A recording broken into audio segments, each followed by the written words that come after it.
মানুষ মানুষের জন্যে, জীবন জীবনের জন্যে, একটু সহানুভূতি কি মানুষ পেতে পারে না ও বন্ধু? মানুষ মানুষের জন্যে, মানুষ মানুষের জন্য, জীবন জীবনের জন্য, এমন প্রবাদটি বইপত্রে যতটুকু লেখা আছে আমরা বাস্তবে সেটি প্রতিফলিত হতে খুব কমই দেখি। এমন সামাজিক অবস্থা যখন আমরা দাঁড়িয়ে, ঠিক এর বিপরীতমুখী একটি উদ্যোগ দেখতে পেলাম আমাদের ছোট্ট একটি গ্রামে, যেখানে গ্রামের অবহেলিত নিম্ন আয়ের মানুষদের স্বাস্থ্যসেবা দেওয়ার জন্য বিনামূল্যে একটি চিকিৎসা ক্যাম্পেইন শুরু করেছে। আমাদের গ্রামটি হচ্ছে বর্মি ইউনিয়নের একদম সর্বশেষে একটি গ্রাম, যেখানে সরকারি স্বাস্থ্য সেবা পৌঁছায় না বললেই চলে। ঠিক এমন একটি জায়গায় আয়োজন করেছেন তাদের এই ক্যাম্পেইনটি। এই ক্যাম্পেইনটি তারা আয়োজন করেছেন যুব অমর ক্লাবের উদ্যোগে।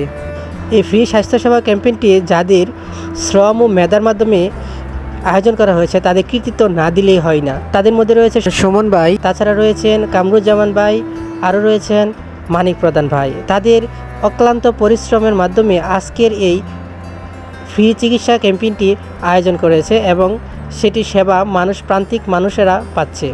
আর এই ক্যাম্পেইনে যিনি চিকিৎসা সেবা দেওয়ার জন্য আসেন, তিনিও কিন্তু এই গ্রামেরই সন্তান, এই গ্রামেই তিনি বড় হয়েছেন। তার সেই সামাজিক দায়বদ্ধতা থেকে তিনি এসেছেন এখানে তার গ্রামের প্রান্তিক মানুষদেরকে চিকিৎসা দেওয়ার জন্য। যেখানে মানুষ গ্রাম থেকে শহরে এবং শহর থেকে বড় শহরে যাচ্ছেন তার জীবনমান উন্নত করার জন্য, সেখানে তার গ্রামের মানুষদেরকে চিকিৎসা দেওয়ার জন্য তিনি এসেছেন এই অজপাড়াগাঁয়ে।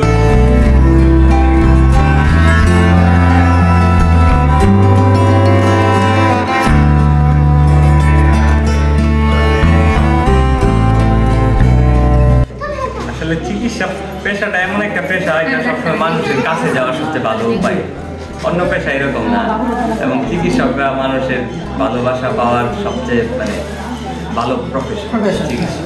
অন্য পেশা এরকম মানুষের কাছে যাওয়ার সুযোগও নেই, মানুষও কাছে আসবে না এবং মন খুলে কথা বলার সুযোগ। অন্য পেশায় কারো এরকম বলবে না। আর চিকিৎসা পেশাটা এমন একটা নোবেল প্রফেশন, এটার মাধ্যমে দুনিয়া এবং মরার পরে হচ্ছে বেনিফিট। আমরা সাধারণত দেখি যারা চিকিৎসা ক্ষেত্রে তারা সাধারণত উপজেলা পর্যায়ে আসতে চায় না। সেই ক্ষেত্রে আপনাদের গ্রামে এসে তাদের মানুষের কথাগুলো শুনছেন এবং তাদের রেসপন্সগুলো দেখার চেষ্টা করছেন, এতে আপনার কাছে আমি খুবই খুশি। কারণ আমি হয়তো ভাবি নাই যে এত অল্প সময়ের ঘোষণাতে এত মানুষ আসবে, কারণ আমি জানাইছি খুব শর্ট টাইমের মধ্যে। আমি হয়তো ভাবতে পারিনি যে এত, তাইলে আরো বড় পরিসরে করার চেষ্টা করতাম। আমি তো উপজেলায় কাজ করছি, মাদারীপুরে আমার পোস্টিং ছিল।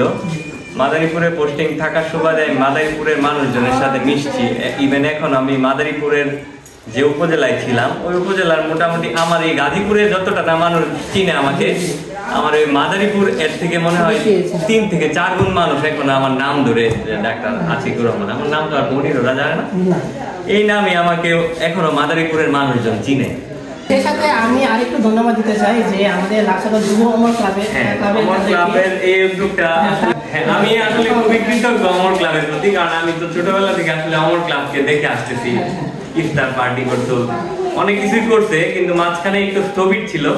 আশা করতেছি এখন আবার এই কার্যক্রমের মাধ্যমে আবার এটা আবার সচল হয়ে উঠবে।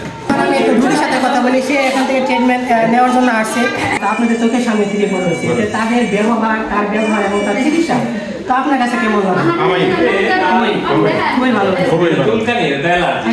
আরেকটু কথা বলি হচ্ছে, এটি হচ্ছে লাকসাগর অমর ক্লাবের যে দায়িত্বে আছেন তাদের সাথে বাইরে রয়েছেন, তার নাম হচ্ছে কামরুজ্জামান। তিনি একজন গ্রামের চিকিৎসক এবং চিকিৎসার সাথেই জড়িত, তো সেই জন্য তাদের উদ্যোগে এটি আয়োজন করেছেন। তার সাথে একটু কথা বলি।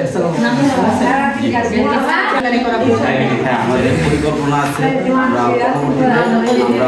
সকল সেক্টরের ডাক্তার নিয়ে আমরা একটা বৃহৎ প্রোগ্রাম করবো এবং ওইটা থেকে আমরা সকল ধরনের রোগের সেবা চিকিৎসাটা এখান থেকে পাওয়া যায়, চেষ্টা করবেন।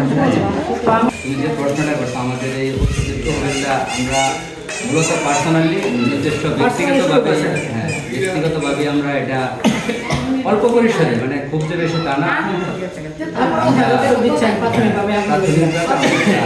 রোগীদেরকে প্রদান করতেছি। ভবিষ্যতে আমরা চিন্তা ভাবনা করতেছি আরো বড় পরিসরে, যাতে যারা বেশি ওষুধ দিতে পারি ওই পরিবেশ আমাদের মাথায় আছে। তো প্রিয় দর্শক, এটি হচ্ছে আমার আসলে ছোট একটি ব্লগ। এখানে আমি কোনো ট্রাভেলিং করতে আসি নাই, কারণ আমি যেহেতু ট্রাভেলিংয়ে কাজ করি। কিন্তু আমার সবচেয়ে ভালো লেগেছে যে তাদের যে ছোট একটি আয়োজনে এত মানুষের রেসপন্স, এটা আমার খুব ভালো লাগছে। একদম গ্রামীণ প্রান্তিক পর্যায়ের মানুষও কিন্তু এখানে এসে চিকিৎসাটা পাচ্ছে। তো প্রিয় দর্শক, এটি ছিল আমার ছোট একটি ব্লগ। তো আমরা আশা করবো যে আমরা যে জায়গায় আছি, ছোটো হোক বড় হোক, যে জায়গায় আছি সেই জায়গা থেকে যেন আমরা মানুষের উপকারে আসতে পারি, মানুষের সামাজিক যে উন্নয়নগুলো সেগুলোর সাথে যাতে এক চলতে পারি, সেটি আশা করবো। তো ভালো থাকবেন সবাই। প্রিয় দর্শক, ফিরে আসবো নতুন একটি ভিডিও নিয়ে। সে বন্ধু সব ভালো থাকেন।